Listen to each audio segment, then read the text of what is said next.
सर्दी की वह रात हड्डियों तक उतर आई थी। आसमान में तारे तो थे, पर उनकी चमक भी ठंड से कांपती लग रही थी।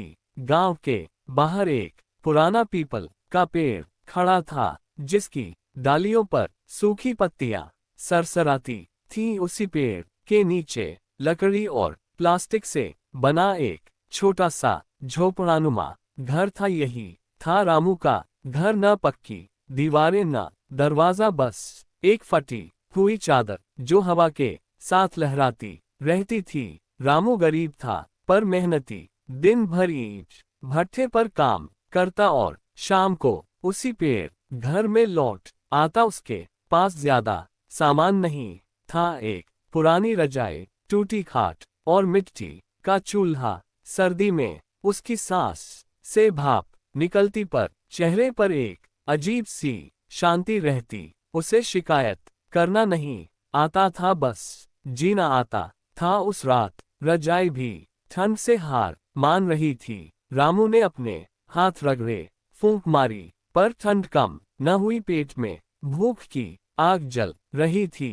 उसने चूल्हे पर थोड़ी सी चाय बनाए, बिना दूध की चाय की भाप ने पल भर को राहत दी, पर सर्द हवा फिर जीत गई। पेड़ की डालियां ऐसे चरमराई जैसे उसकी हालत पर हंस रही हो। रामू की आंखें बंद हुई तो यादों के दरवाजे खुल गए। कभी उसके पास भी एक छोटा सा कच्चा घर था। माँ जिंदा थी, चूल्हे पर रोटियां सिकती थीं, और ठंड में माँ उसे अपने पास बिठाकर रजाई उड़ा देती थी। एक हादसे ने सब छीन लिया, माँ भी घर भी। तब से यही पेड़ उसका सहारा बन गया। रात के सन्नाटे में किसी के कदमों की आहट हुई। रामू चौंका। गांव का school master Sharma ji torch लिए खड़े थे।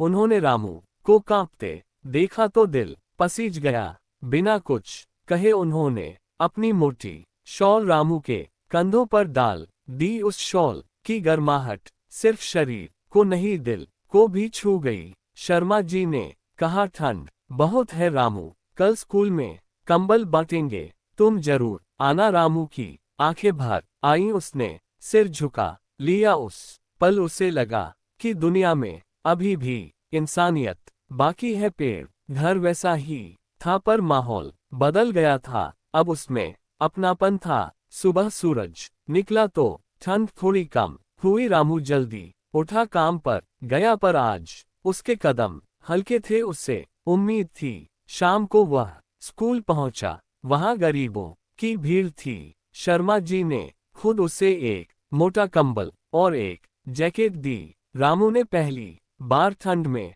चैन की सांस ली। उस रात जब रामू पेड़ घर लौटा, उसने कंबल बिछाया, जैकेट पहनी। हवा अब भी चल रही थी, पर वह उससे चुभ नहीं रही थी। पेड़ की डालियां अब डरावनी नहीं लग रही थी, वे जैसे उसे ढककर रख रही हों। पेड़ घर अब सिर्फ मजबूरी नहीं, एक सुरक्षित ठिकाना लगने लगा। कंबल में लिपटा रामू आसमान की ओर देखता रहा। उसने सोचा, अगर मेहनत करता रहा तो एक दिन पक्का घर भी बनेगा। पेड़ घर उसकी कमजोरी नहीं, उसकी शुरुआत है। सर्दी ने उसे तोड़ने की कोशिश की थी, पर इंसानियत ने उसे जोड़ दिया था। ठंड की वह रात रामू के लिए सबक बन गई। गरीबी इंसान को झुका सकती है, पर तोड़ नहीं सकती अगर साथ में उम्मीद हो। पेड़ घर आज भी वही है, पर अब वह सिर्फ लकड़ी और प्लास्टिक का ढांचा नहीं, बल्कि संघर्ष और भरोसे की कहानी है। और हर सर्द हवा के साथ ये कहानी गांव को याद दिलाती है कि इंसानियत की गर्मी सबसे बड़ी रजाई होती है।